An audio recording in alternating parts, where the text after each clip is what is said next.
Hello everyone, my name is Venkatesh Madke and welcome back to our channel. Friends, have you ever felt unsafe walking alone at night? Well, today we are diving into a critical and often uncomfortable topic: women violence or violence against women and the rape culture. This is a serious issue that affects millions of people worldwide, and it's a time we talk about it openly. So, let's break down this complex problem and explore what we can do to make a change. First, let's define what we mean by violence against women. It's an act of gender biased violence that results in a physical assault, sexual assault, or psychological harm to women. This includes domestic violence, sexual assault, harassment, and human trafficking. Now, what about rape culture? It's a term that describes a society where sexual violence is normalized and excused. It's the attitude and the behaviors that allows sexual violence to persist. Let's look at some shocking statistics. 1 in 3 women worldwide have experienced physical or sexual violence in their lifetime. In the United States alone, a woman is assaulted or beaten every 9 seconds. These numbers are staggering and highlights the urgency of addressing this issue. So, how does rape culture contribute to violence against women? It creates an environment where sexual violence is seen as inevitable or even acceptable. This mindset leads to victim blaming, where survivors are questioned about their clothing and the behavior. It also perpetuates harmful myths about rape and the sexual assault. Let's debunk some of these myths. Myth number 1: she was asking for it because of how she dressed. In reality, no one asked to be assaulted. Clothing is never an invitation for violence. Myth number 2: most rapes are committed by strangers. Well, reality, actually about 80% of sexual assaults are committed by someone known to the victim. Now, let's talk about the impact of violence against women. It affects physical and the mental health, causing injuries and the depression. It can lead to social isolation and economic instability. The effect ripple through families and the communities. But there is a hope. We can all play a role in the changing this culture. Here are some tips we can take. Step number 1: believe survivors. When someone shares their experiences, listen without judgment. Offer support and the resources, not skepticism. 2. Challenge harmful attitude. Speak up when you hear sexiest jokes or victim blaming comments. Educate others about the reality of sexual violence. 3. Teach consent. Start conversation about consents. 4. Support prevention programs. Get involved with a local organization working to prevent violence against women. Advocate for comprehensive sex education in the school. 5th, hold culprit accountable. Don't make excuses for abusive behavior. 6. Promote healthy masculine behavior. Encourage men to express emotional in the healthy way. Challenge toxic masculine behavior that promotes dominance and the aggression. 7. Create safe spaces. Support initiatives that make public spaces safer for women. Advocate for better lighting, security, and the reporting system in your community. 8. Use media responsibly. Be critical of how violence against women is portrayed in media. Support content that doesn't glamorize or trivialize sexual violence. Remember, change starts with each of us. Small action can have a big impact on shifting cultural attitudes. Now, let's discuss the complex and heartbreaking topic of child marriage. This is an issue that affects community across the globe, and we must understand it. Child marriage is defined as a formal or informal union where one or both parties are under 18 years old. It's a practice that particularly affects girls, though boy can be victim too. Well, accordingly to UNICEF, about 12 million girls under 18 are married each year. That's nearly one girl every 3 seconds. Let's look at some of the main causes of child marriage. Well, poverty is often a driving factor.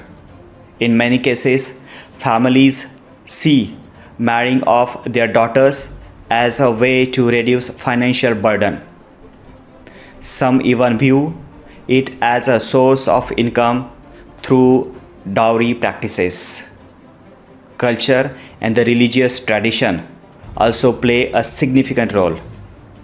In some societies, early marriage is seen as a way to preserve family honor. It's believed to protect girls from premarital sex or pregnancy outside of marriage. Gender inequality is another major contributor. In many cultures, girls are valued less than boys. Now, let's consider the consequences of child marriage. First and foremost, it robs children of their childhood and education. Many girls are forced to drop out of their school when they marry. Child brides often face a serious health risk. They are more likely to experience complications during pregnancy and childbirth. Pregnancy-related deaths are the leading cause of mortality for girls aged 15 to 19 globally. Mental health issues are also common amongst child brides.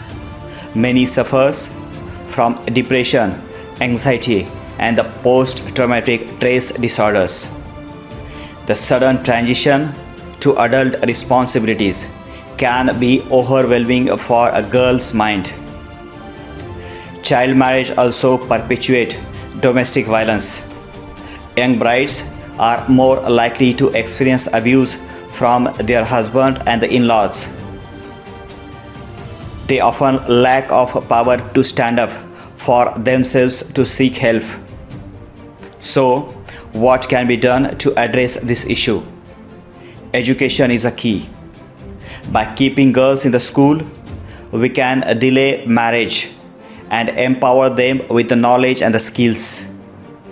Programs that provides financial incentives for families to keep their daughters in the school have shown promise. Changing law is another crucial step. Well, many countries have raised the legal age of marriage to 18, but enforcement remains a challenge. Communities' engagement is vital to ensure these laws are respected and followed. Empowering girls and the women are also essential. This includes teaching them about rights and providing opportunities for economic independence. When girls can dream beyond marriage, they are more likely to delay it. Engaging men and the boys in the conversation is equally important. Supporting organization that works end child marriage can make a big difference. Many NGOs are doing great work on the ground while providing support to at-risk girl and advocating for the change. It's also crucial to address the root causes of the child marriage.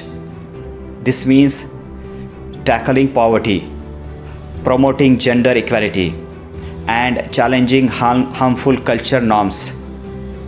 It's a complex issue that required multifaceted approach. Let's look at a real life example. In Bangladesh, a program called Kishori Abhijan has successfully reduced child marriage rates. It combines education, life skill training, and the community engagement. The program has helped delay marriage for thousands of girls and improve their life prospects. Remember, ending child marriage isn't just about changing law or customs. It's about changing mindset and valuing every child or every child's right to a full childhood. It's about recognizing that every girl deserves the change or chance to reach her full potential. Now, let's talk about workplace harassment and the impact of Me Too. Let's explore how we can create safer, more respectful work environment for everyone. First, let's define workplace harassment. It's an unwelcome conduct based on race, color, religion, sex, or other protected characteristics. This behavior creates hostile, intimidating, or offensive work environments. Common forms include sexual harassment, bullying, and discrimination. Sexual harassment can range from inappropriate comments to unwanted physical contacts. For example, a coworker repeatedly asks you out despite your refusal, or a boss implying that your promotion depends on your personal favor. Discrimination can be subtle or overt. Now, let's talk about the Me Too movement. It began in 2006 but gained global attention in 2017. The hashtag went viral when actress Aisha Milano encouraged victims to share their stories. Suddenly, social media was flooded with the personal accounts of sexual harassment and assaults. Me Too had a significant impact on workplace culture. It sparked conversation about power dynamics and the consents. Many companies revised their harassment policies and the training programs. The movement also encouraged more people to report harassments. Accordingly to the Equal Employment Opportunity Commission, sexual harassment charges increased by 13% in 2018. However, Me Too also faced criticism and the backlashes. Some worried about false accusation or overreaction to minor incidents. So, how can we address workplace harassment effectively? First, organizations need clear, comprehensive anti-harassment policies. These policies should define unacceptable behavior and outline reporting procedures. Regular training is crucial, not just boring videos, but interactive sessions that promote empathy and understanding. Role-playing exercise can play very important role. Recognize and respond to the harassment. Companies should create multiple channels for reporting harassment. This might include anonymous hotlines or designated HR controls. Employees need to feel safe coming forward without fear and the retaliation. When reports are made, they must be taken seriously and investigated promptly. Transparency in the process can help build trust amongst employees. Leadership plays a critical role by setting the tone. Executive and the managers should model respectfully behavior. They should also be held accountable for addressing harassment in their teams. It's important to foster a culture of respect and the inclusion. This means celebrating diversity and the promoting equity at all levels. Remember, preventing harassment is not just about avoiding legal troubles. It's about creating a positive work environment where everyone can thrive. What about individual action? If you experience harassment, document everything. Keep a record of incidents, including dates, time, and any witness. Familiarize yourself with your company's reporting procedure. If you witness harassment, speak up if it is safe to do so. Support your colleagues and offer to be a witness if they report an incident. For managers, take all complaints seriously. Regular check with your team about workplace culture and the behavior. It's also crucial to address the root causes of the harassment. This includes examining power imbalance and the social attitudes. The Me Too movement shown the power of collective voices. It demonstrated that change is possible when people speak out. However, there is still work to be done. As we move forward, it's important to keep the conversation going. We need to ensure that all voices are heard, including those from the marginalized communities. The fight against workplace harassment required ongoing efforts and the vigilance. Now, let's discuss about access to the education for the girls. Let's start with some eye-opening facts. Did you know that 129 million girls worldwide are out of schools? That's more than the entire population of Mexico. But why is this happening? Well, there are several reasons. First up, poverty. Many families can't afford to send their children to the school. When they have to choose, boys often get priority. This isn't fair, but it's a harsh reality in many places. Next, we have cultural barriers. In some societies, people believe that girls' place is at home. They think education is wasted on girls who will just get married and have kids. This old-fashioned view holds back millions of bright young girls. Safety is another big issue. In some areas, the journey to school can be dangerous for girls. They might face harassment or violence on the way.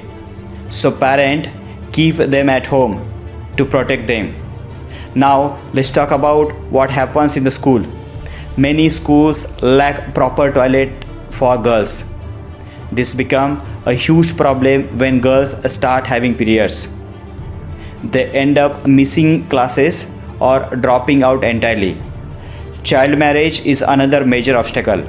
When girls are married off, their education usually stops. They are expected to take care of the house and they start a family instant. But here is the thing, educating girls benefits everyone.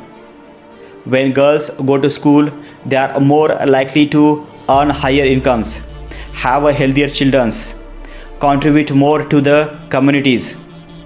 Let's look at some real life examples.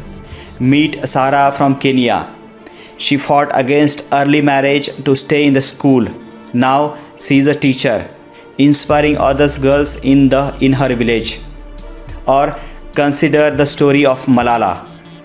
She stood up for girls' education in Pakistan. Even after being attacked, she continued her fight. Today, she is a global symbol of the power of the education. These stories show that change is possible, but what we can do to help.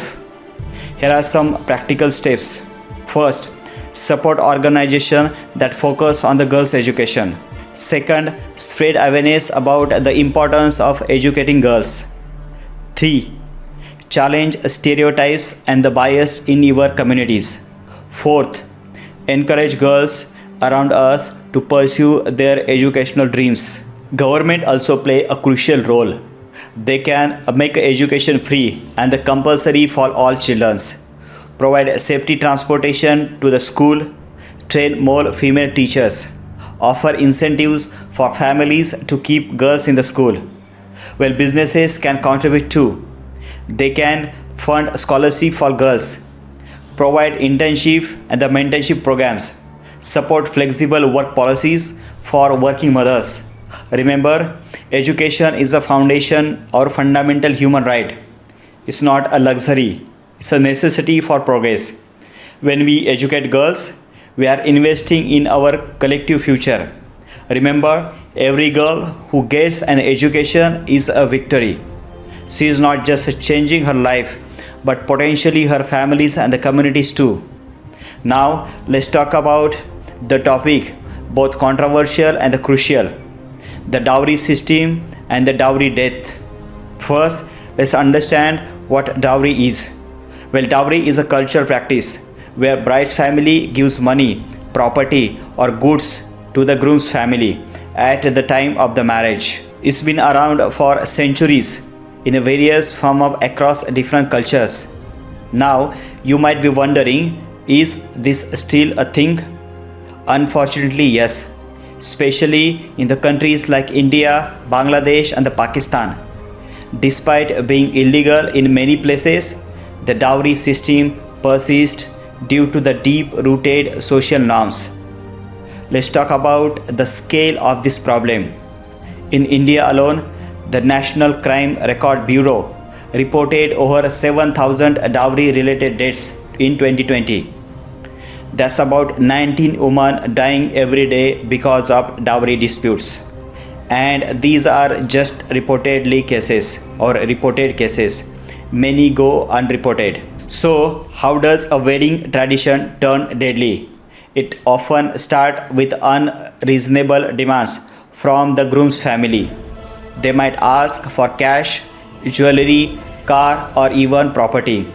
If the bride's family can't meet these demands, the bride may face harassment, abuse, or even murder. Here is a real life examples. Neha, a 25-year-old teacher, got married in 2019. Her family gave gifts and the money as per their capacity. But her in-laws kept demanding more. They would verbally abuse her, sometimes even beat her. One day, neighbors found Neha with a severe burns.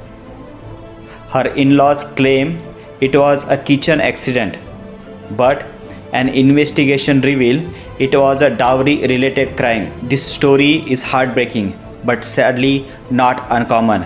Many women face similar situation daily.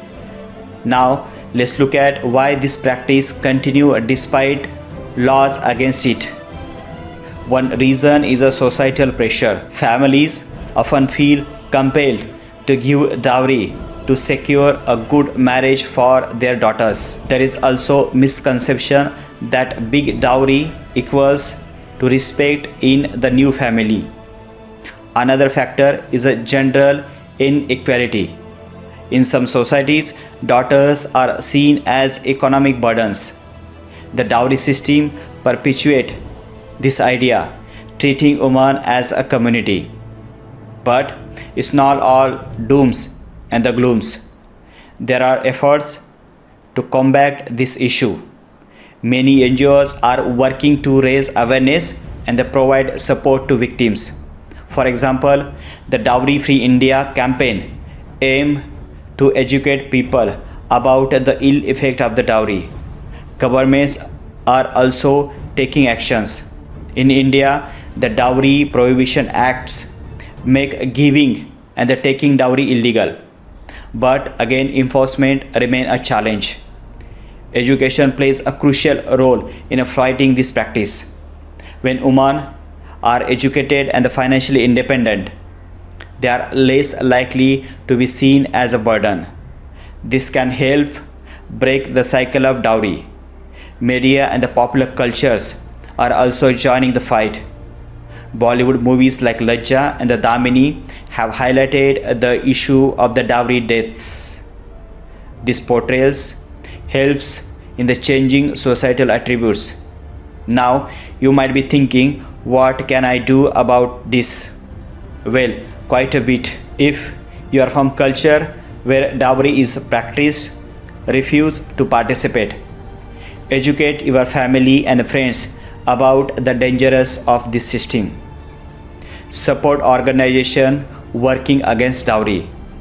And most importantly, promote gender equality in your daily life. Remember, change starts with the individual action. Every time we challenge these shameful traditions, we are taking a step towards a more equal society. Now, let's talk about a complex, disturbing topic: honor killing. Let's start by defining what honor killing are. Honor killings are acts of violence, usually murder, committed by family members. These crimes are typically carried out against women or girls who are perceived to have brought a shame or dishonor to their families. But what could justify such extreme action in the minds of the culprit? The reason can vary, but they often include refusing an arranged marriage, being the victim of sexual assault, seeking a divorce, engaging in premarital sex, or even something as simple as dressing in a way deemed inappropriate by the family. It's important to note that honor killing are not limited to the single religion or culture. They occur in various parts of the world, including Middle East, North Africa, South Asia, and even in immigrants communities in Western countries. Now let's dwell into the culture norms that support this practice. In some societies where honor killings occur, there is a strong emphasis on family honor and the reputation. This concept of honor killing is often closely tied to the behavior and the perceived purity of women and the girls. Men are seen as a protectors and the enforcers of this honor. When a woman or girl is believed to have violated this strict code of behavior, the family's honor is considered tarnished. In this culture, restoring honor often means eliminating the source of the same, even if it is a family member. But how did this mindset develop? This system often prioritizes the family reputation over individual life and the rights. In some cases, families may face intense social pressure to carry out honor killings. Let's look at a real life example to understand the human cost of this practice. In 2008, a 17-year-old girl named Dua Khalil was stoned to the death in Iraq. Her crime: falling in love with a boy from the different religion. This horrific incident was captured in the video and sparked the international outrage. It's crucial to understand that honor killing are not sanctioned by any major religion. They are cultural practice that often misuse religious texts to justify their actions. Many religious leaders and the scholars have spoken out against honor killings. So, what's being done to combat this issue? Many countries have passed law specifically criminalizing honor killings. However, enforcement remains a challenge in some areas. International organizations and the local NGOs are working to raise awareness. They are educating communities about women's rights and the value of each life. Some groups provides safe houses for women and the girls at the risk of the honor killings. Education is a key in addressing these issues by teaching young people about gender equality and the human rights. We can challenge the culture norms that support honor killings. It's also important to involve men and the boys in this conversation. They need to understand that true honor lies in the respecting and the protecting all human lives, not controlling or punishing women. Legal reforms are another crucial steps. Many countries have loopholes in their laws that allow lighter sentences for honor killings. Closing these loopholes and ensuring strict laws against honor killing is essential. Economic empowerment of the woman can also help to combat this issue.